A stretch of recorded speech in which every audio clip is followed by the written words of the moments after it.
ఇప్పుడు మనం 13వ శ్లోకం చూద్దాం. వృధా క్రియ వృధాలాపాన్ వృధావాదాన్ మనోరథాన్ త్వత్తైక్యం బ్రహ్మ విజ్ఞేయం ఇది వేదాంత నిండిమహ.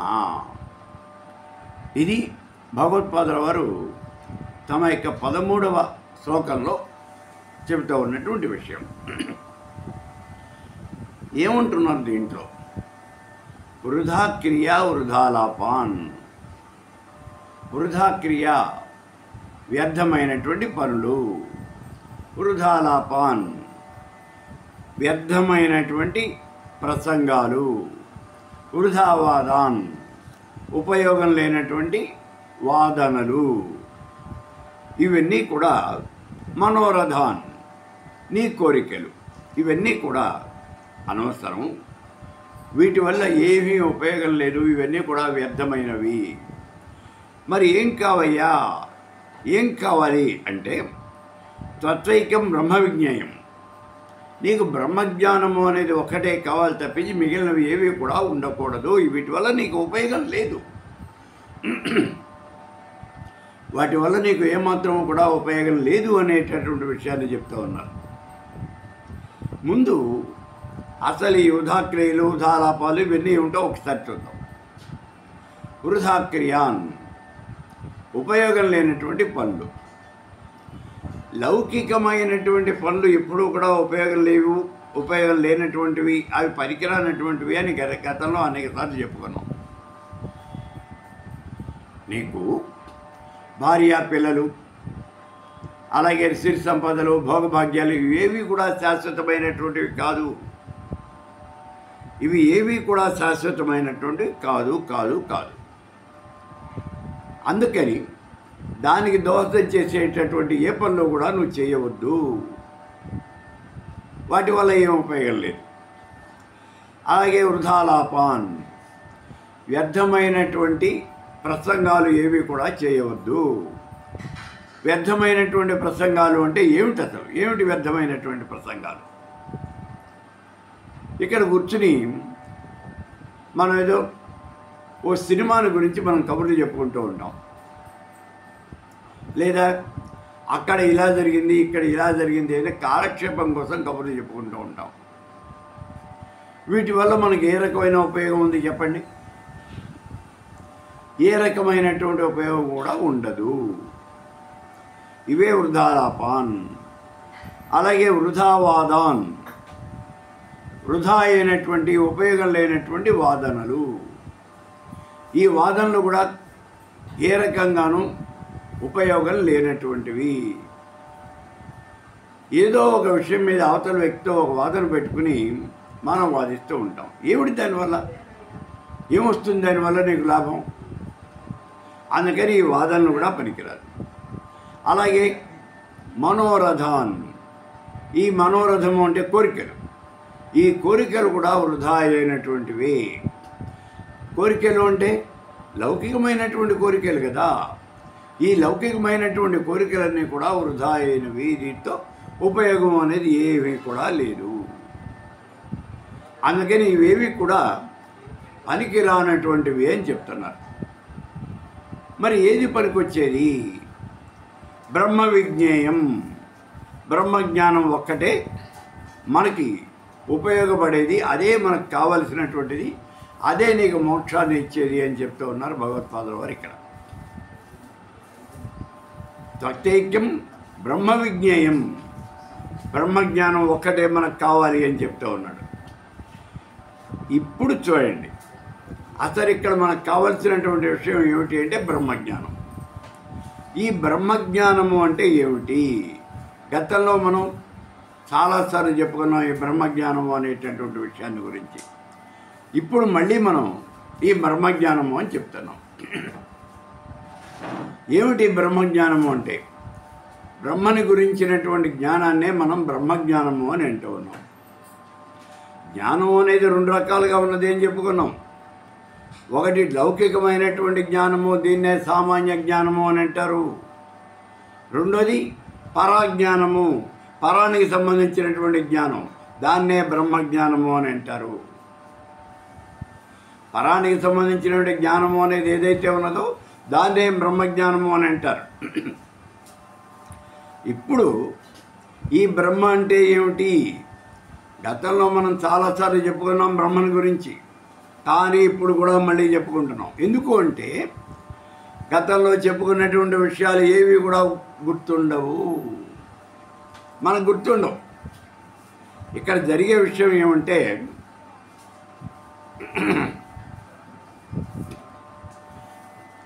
ఏదైనా ఒక సినిమాకి వెళ్ళొచ్చాం, ఆ సినిమాలో ఉన్నటువంటి కథ చాలా బాగా గుర్తుంటుంది, చాలా బాగా గుర్తుంటుంది, ఎన్నాళ్ళైనా గుర్తుంటుంది. అలాగే ఉపయోగం లేనటువంటి పనులు, ఊసుపోయినటువంటి మాటలు, ఏమి తోతక మనం చెప్పుకునేటువంటి మాటలు, పుక్కిటి పురాణాలు, ఇవన్నీ బాగా గుర్తుంటాయి. మర్చిపోం మనం వాటిని. అవే ఉపయోగం లేనివి అని చెప్తున్నాడు, అవి వద్దు అని చెప్తా ఉన్నాడు. ఇవి కాదయ్యా నీకు కావాల్సినటువంటిది, పరాన్ని గురించినటువంటి విషయం మాట్లాడు. ఓ చిన్న ఉదాహరణ చూడండి, మనమే ఉదాహరణ. ఇక్కడ సాయంత్రం పూట ఈ వయసు మళ్ళినటువంటి వాళ్ళందరూ కూడా కూర్చుని, అంటే మళ్ళీపోయింది మేము ఎందుకు పనికిరాము అని వాళ్ళు అనుకుంటూ ఉంటారు అంతే. ఈ లోకంలో పనికిరానటువంటిది అనేది ఏది ఉండదు, అన్నీ పనికొచ్చేవే.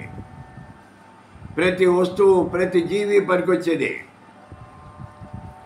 ఇక్కడ చూడండి, వాళ్ళు ఏమనుకుంటున్నారు, 60 సంవత్సరాలు పైబడి రిటైర్ అయిపోయినటువంటి వాళ్ళు, ఉద్యోగ విరమణ చేసినటువంటి వాళ్ళు, వీళ్ళంతా కూడా కూర్చుని కబుర్లు చెప్పుకుంటూ ఉంటారు. ఏమిటి కబుర్లు? మా ఇంట్లో ఇలా జరిగింది అంటే మా ఇంట్లో ఇలా జరిగింది. ఏంటి దీనివల్ల ఉపయోగం? ఏంటి ఉపయోగం దీనివల్ల? ఏముండదు. లేదా ఎప్పుడో నా చిన్నప్పుడు ఇలా జరిగిందండి, వాళ్ళ ఇంట్లో ఇలా జరిగిందండి, వీళ్ళ ఇంట్లో ఇలా జరిగిందండి, ఇలాంటి విషయాలు చెప్పుకుంటూ ఉంటారు. గడిచిపోయినటువంటి విషయాలు గుర్తు చేసుకుని ఉపయోగం ఏమిటి? దానివల్ల నీకు ఏమైనా ఒక పైసా ఉపయోగం ఉందా? మీరే ఆలోచించండి. ఒక పైసా ఉపయోగం ఉన్నదా? మీరు నలుగురు పెద్దవాళ్ళు కూర్చున్నప్పుడు ఒక మంచి మాట మాట్లాడుకోవచ్చు కదా, నీతులు ధర్మాలు ఏమైనా మనం మాట్లాడుకోవచ్చు కదా. మాట్లాడం. ఎందుకని మాట్లాడము? వాటి మీద మనకి మనసు పోదు అంతే. మనసు వాటి మీదకి పోదు, అందుకని వాటి గురించి మనం మాట్లాడం. అలా కాదు, మీరు ఈ నలుగురు కూర్చున్నప్పుడు సత్సంగం చేయవచ్చు కదా, అంటే మంచి విషయాల గురించి మనం మాట్లాడుకోవచ్చు కదా. మంచి విషయాలు అంటే ఏమిటి? రామకృష్ణ అనుకోవచ్చు కదా. నలుగురు కూర్చున్నారు, రామాయణంలో ఎన్ని రకాలైనటువంటి నీతులు ఉన్నాయి. భారతంలో ఎన్ని నీతులు ఉన్నాయి, ఎన్ని కథలు ఉన్నాయి. అవన్నీ నీతి చెప్పే కథలే కదా, సామాన్యమైనటువంటి కథలు కాదు కదా. ప్రత్యేకించి భారతంలో అరణ్యకాండలో వీళ్ళంతా కూడా ఒక చోట, పాండవులంతా ఒక చోట నివసిస్తూ ఉన్నారు. ఆ సమయంలో ఆ ప్రాంతంలో ఉన్నటువంటి ఋషీశ్వరులు, మునీశ్వరులు అందరూ కూడా ధర్మరాజును చూడటానికని ఆయన ఆశ్రమానికి వస్తారు. ఇలా వచ్చినటువంటి ప్రతి మునీశ్వరుని ధర్మరాజు కొన్ని ప్రశ్నలు అడుగుతూ ఉంటాడు.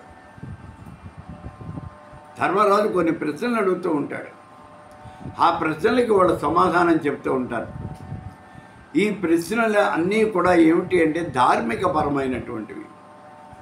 ఏది ధర్మం, ఏది అధర్మం, మనం ఏం చేయాలి, ఏం చేయకూడదు, ఇలాంటి ప్రశ్నలన్నీ అడుగుతాడు. అడిగితే అప్పుడు ఆ మునీశ్వరులు ఆ విషయాలు వివరిస్తారు. అది కూడా ఎలాగా? కథల రూపంలో చెప్తారు. వాళ్ళు కథల రూపంలో చెప్తారు. మరి ఆ కథలో ఎన్నో నీతులు, ఎన్నో ధర్మాలు ఉంటాయి. మనం వాటి గురించి చెప్పుకోవచ్చు కదా. చెప్పుకోం. ఎందుకని చెప్పుకోం? మనం వాటి మీద మనకు ఆసక్తి ఉండదు అంతే. మనకి ఈ ఊసిపోయినటువంటి కబుర్లు ఉండే చూడండి, ఉపయోగం లేనటువంటి మాటలన్నీ కూడా ఒక రకంగా చెప్పాలి అంటే ఇవన్నీ కూడా చొల్లు కబుర్లు, వాటి మీద ఆసక్తి ఎక్కువ ఉంటుంది. అవి వినటం వల్ల మనకు వచ్చే లాభం లేదు, వినకపోతే మనకు వచ్చే నష్టము లేదు. ఏ రకంగానూ మనకి లాభ నష్టాలు లేవు దానివల్ల. కానీ వాటి ఏందే మన ఆసక్తి అనేది ఉంటుంది. అది కాదయ్యా మీరు చేయవలసినటువంటిది. ఓ మహాత్ములారా, ఓ పెద్దలారా, సంఘంలో ఉన్నటువంటి పెద్దలందరికీ కూడా చేతులు జోడించి నేను నమస్కారం చేసి అడుగుతూ ఉన్నాను. మీరందరూ సాయంత్రం పూట నలుగురు కలిసి కూర్చొని ఉన్నప్పుడు ఏదో ఒక మంచి విషయాన్ని గురించి ఆలోచించండి, మంచి విషయాన్ని గురించి చర్చించండి. సమాజానికి ఉపయోగపడేటటువంటి విషయాన్ని గురించి మీరు ఆలోచించండి, దాని గురించి మీరు మాట్లాడండి. రామాయణంలో కుంభకర్ణుడిని నిద్రలేపుతాడు రావణ బ్రహ్మ. అప్పుడు కుంభకర్ణుడు ఎన్ని రకాలైనటువంటి నీతులు చెప్తాడో తెలుసా? అవన్నీ కూడా రామాయణంలో కుంభకర్ణుడు రావణుడికి చెప్పాడు అని కాదు, మన కోసమే రాశాడు వాల్మీకి. ఆ విషయాలన్నీ మనకి తెలియాలనే రాశాడు. పోని భాగవతం చెప్పుకోండి, భాగవతంలో కథలు చెప్పుకోండి. ప్రత్యేకించి దశమస్కందము, అందులో ఎంత గొప్పగా ఉంటాయి ఆ విషయాలన్నీ. తాదాత్మ్యత, తత్పరత ఎంత బాగుంటాయో చూడండి. అటువంటి విషయాలు చెప్పుకోవడానికి ట్రై చేయండి. కనీసం మీ జన్మని మీరు చరితార్థం చేసుకోండి. సరే, ఇప్పుడు పరానికి గురించి మనం మాట్లాడే విషయాలన్నీ కూడా, మనం తెలుసుకునే విషయాలన్నీ కూడా పరాజ్ఞానము అని అంటాం. ఈ పరాజ్ఞానము అంటే ఇప్పుడు ఏమిటన్నాము? పరమాత్మని గురించి తెలిసేది. ఇప్పుడు ఈ పరమాత్మ అంటే ఎవరు? అదే బ్రహ్మము. బ్రహ్మము అంటే ఏమిటి? గతంలో మనం చెప్పుకున్నాం, ఈ చరాచర జగత్తంతా కూడా ఒక దివ్యమైనటువంటి, అదృశ్యమైనటువంటి, అద్వితీయమైనటువంటి, ఒక బలమైనటువంటి అటువంటి శక్తి చేత నడపబడుతూ ఉన్నది. ఒక అదృశ్యమైనటువంటి, బలమైనటువంటి శక్తి చేత నడపబడుతూ ఉన్నది. దాని పేరే బ్రహ్మము. దాని యొక్క శాస్త్రీయ నామము అదే బ్రహ్మము. ఈ బ్రహ్మాన్నే మనం పరమేశ్వరుడు అని, పరమేశ్వరి అని, పరాత్పరుడు అని ఇలా స్త్రీలింగంలోనూ పుల్లింగంలోనూ అనేక రకాలుగా మనం భావన చేస్తూ ఉన్నాం.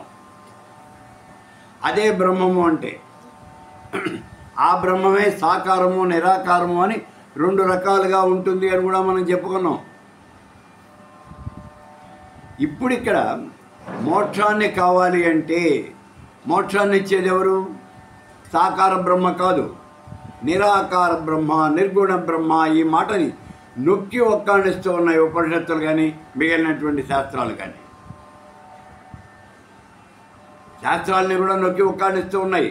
ఏమిటి అంటే సాకార బ్రహ్మ ఉపాసన చేసినట్లయితే ముక్తి వస్తుంది, నిరాకార బ్రహ్మని కనుక ఉపాసించినట్లయితే మోక్షం వస్తుంది అనే మాట కూడా చెప్తూ ఉన్నాం మనం. కాబట్టి మోక్షం కావాలి అంటే నిరాకార బ్రహ్మని ఉపాసన చేయాలి. మళ్ళీ మనకు అనుమానం వస్తుంది ఇక్కడ, జన్మరాహిత్యం కలగాలంటే ఏం చేయాలండి? సాకార నిరాకార బ్రహ్మని రెండింటిని గురించి క్షుణ్ణంగా తెలుసుకోవాలి. జ్ఞాన విజ్ఞానాలను గురించి పూర్తిగా తెలుసుకున్నటువంటి వాడు మాత్రమే జన్మరాహిత్యం పొందుతాడు, మిగిలిన వాళ్ళకి జన్మరాహిత్యం జరగదు అనే విషయాన్ని మనం చెప్తూ ఉన్నాం. సాకార నిరాకారాలను గురించి అదే జ్ఞాన విజ్ఞానాలు. విజ్ఞానము అంటే సాకారాన్ని గురించి తెలుసుకోవటం, జ్ఞానము అంటే నిరాకారాన్ని గురించి తెలుసుకోవటం. అలా తెలుసుకుని సాకారాన్ని పూజించినా, నిరాకారాన్ని అర్చించినా ఏదైనా ఒకటే ఉపాసన. ఇక్కడ ఈ ఉపాసన అనేది సాకారోపాసన చేసినా, నిరాకారోపాసన చేసినా, ఏం చేసినప్పటికీ ఫలితం ఒక్కటే, అదే జన్మరాహిత్యము అనే విషయాన్ని పూర్తిగా తెలుసుకున్నటువంటి వాళ్ళకి మాత్రమే జన్మరాహిత్యం అనేది వస్తుంది తప్పించి మిగిలిన వాళ్ళకి ఎవరికి కూడా జన్మరాహిత్యము అనేది జరగదు. ఈ విషయాన్ని మనం గుర్తుపెట్టుకోవాలి. ముందు ఇక్కడ ఈ చరాచర జగత్తంతా కూడా పరమేశ్వర స్వరూపము, బ్రహ్మము నుంచి ఈ జగత్తంతా ఆవిర్భవించింది అనే విషయాన్ని కూడా మనం గతంలో అనేక సార్లు చెప్పుకున్నాం. ఈ చరాచర జగత్తంతా ఎక్కడి నుంచి వచ్చింది అంటే బ్రహ్మము నుంచే ఆవిర్భవించింది అన్నాం. బ్రహ్మము నుంచి ఎట్లా వచ్చింది? నిరాకారము నిర్గుణము అయినటువంటిది పరబ్రహ్మ. ఆ బ్రహ్మం నుంచి మొట్టమొదటిగా అవ్యక్తం వచ్చింది. అవ్యక్తం నుంచి మహత్తత్వం, మహత్తత్వం నుంచి అహంకారం వచ్చింది. ఈ అహంకారం నుంచే పంచ తన్మాత్రలు, వాటి నుంచి పంచభూతాలు ఆవిర్భవించాయి. ఈ పంచభూతాల నుంచి మనకి గుణత్రయ విభాగ యోగంతో, పంచభూతాల యొక్క పంచీకరణంతో, వీటన్నింటితోనూ కలిసినటువంటి జగత్తు అనేది ఏర్పడింది. 84 లక్షల రకాలైనటువంటి జీవకోటి, ప్రాణికోటి ఇది ఏర్పడింది అని చెప్పుకున్నాం మనం. కాబట్టి ఈ జగత్తంతా కూడా ఆ బ్రహ్మం నుంచి ఆవిర్భవించింది. అయితే ఈ చరాచర జగత్తంతా కూడా పరమేశ్వర స్వరూపము, పరబ్రహ్మ స్వరూపము. ఎందుకని? సృష్టి ప్రారంభం కాకముందు జగత్తంతా శూన్యంగా ఉండేది. అలా శూన్యంగా ఉన్నటువంటి ఈ జగత్తును పరమేశ్వర స్వరూపం ఆక్రమించి ఉంది. ఇక సృష్టి జరిగింది. సృష్టి ఎలా జరిగింది అంటే ఆ పరబ్రహ్మ స్వరూపమే, ఆ బ్రహ్మమే 84 లక్షల రకాలైనటువంటి జీవరాశి రూపంలో ఈ జగత్తులో ఆవిర్భవించింది. కాబట్టి సృష్టి ప్రారంభానికి ముందు కానీ, ప్రారంభం తర్వాత కానీ, సృష్టి జరిగిన తర్వాత, జరగకముందు ఎప్పుడైనా సరే ఈ జగత్తంతా ఉన్నది ఏమిటి అంటే బ్రహ్మస్వరూపము, పరబ్రహ్మస్వరూపము. అందుకే సర్వం ఖల్విదం బ్రహ్మ, చరాచర జగత్తంతా కూడా పరమేశ్వర స్వరూపము, పరబ్రహ్మ స్వరూపము అని చెప్తూ ఉన్నది. ఇక ఇప్పుడు ఈ జగత్తు అంటే ఏమిటి? నది, నదాలు, అడవులు, కొండలు, ఎడారులు, సముద్రాలు, రాజులు, రాజ్యాలు, చెట్లు, చేమలు, వృక్షాలు, ఇవన్నీ కూడా 84 లక్షల రకాలైనటువంటి జీవరాశి అంతా కూడా. అంతేకాదయ్యా, ప్రాణం ఉన్నవి, ప్రాణం లేనివి, చలనం ఉన్నవి, చలనం లేనివి అన్నీ కూడా పరబ్రహ్మ స్వరూపమే. అన్నీ బ్రహ్మమే. సర్వం ఖల్విదం బ్రహ్మ. అసలు చరాచర జగత్తు అంటేనే బ్రహ్మం. బ్రహ్మ తప్పించి ఇంకోటి ఏది కూడా ఇక్కడ లేదు. ఈ విషయాన్ని మనం గతంలో అనేక సార్లు చెప్పుకున్నాం. అదే బ్రహ్మజ్ఞానం, అదే మనం తెలుసుకోవాల్సినటువంటిది. ఇక్కడ ఆ బ్రహ్మని గురించి కనుక మనం తెలుసుకున్నట్లయితే ఇంకా తెలుసుకోవలసినటువంటిది ఏది లేదు అనే విషయాన్ని కూడా చెప్పుకోవడం జరుగుతుంది. ఒక్క బ్రహ్మని గురించి తెలుసుకుంటే చాలు, ఇంకా తెలుసుకోవాల్సినటువంటిది ఏమి ఉండదు.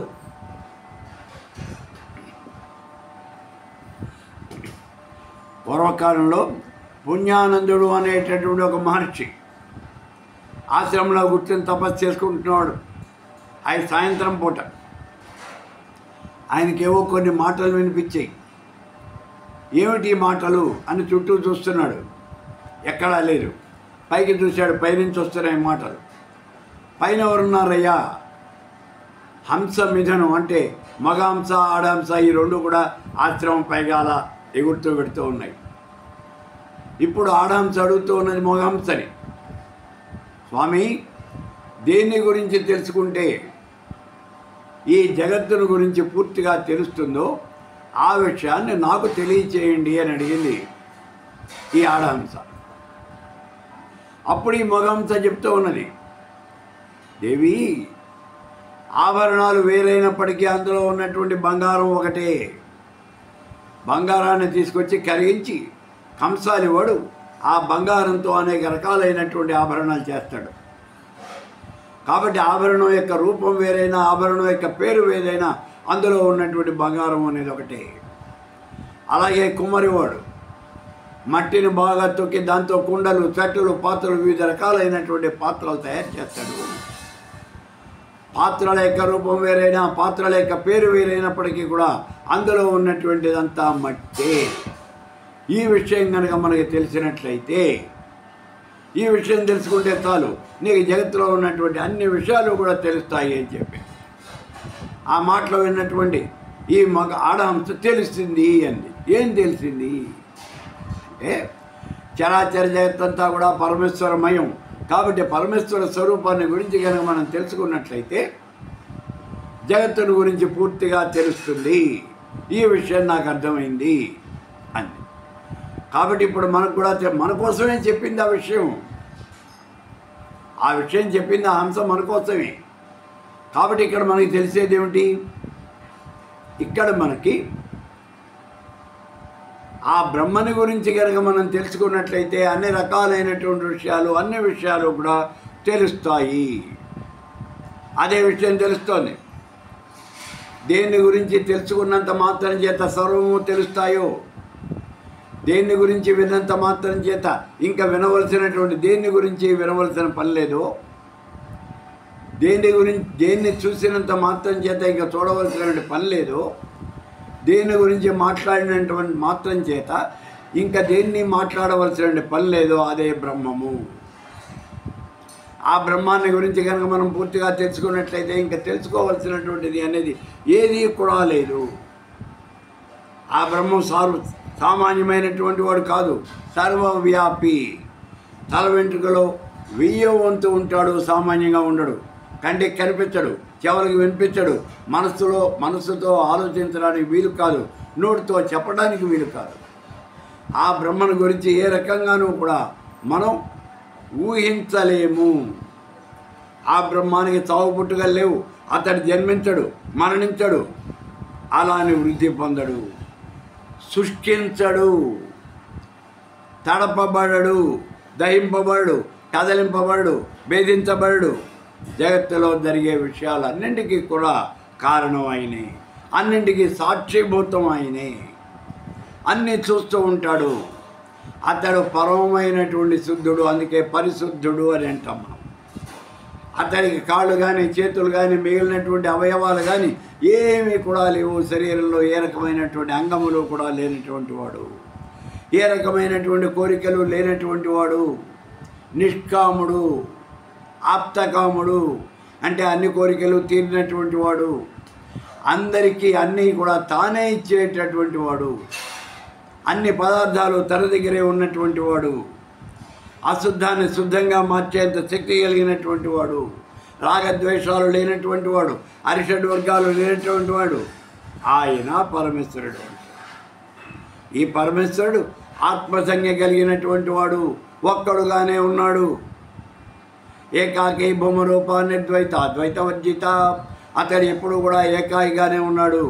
అతనితో సమానమైనటువంటి వాళ్ళు కానీ అతనికన్నా అధికులు కానీ ఇంకెవరూ కూడా లేరు. ఆయన దగ్గర ఏ లేవు అసలు.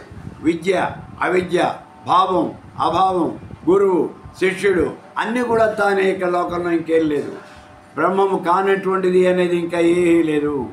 వెలుగు ఆయనే, చీకటి ఆయనే, జ్ఞానము ఆయనే, అజ్ఞానము ఆయనే. లోకంలో బ్రహ్మ కానటువంటిది ఏమీ లేదు. జాగ్రత్త, స్వప్న, సుషుప్తులు ఈ 3 అవస్థలందు కూడా స్పష్టంగా వ్యక్తమైనటువంటిది, వ్యక్తం అయ్యేటటువంటిది ఆయనే.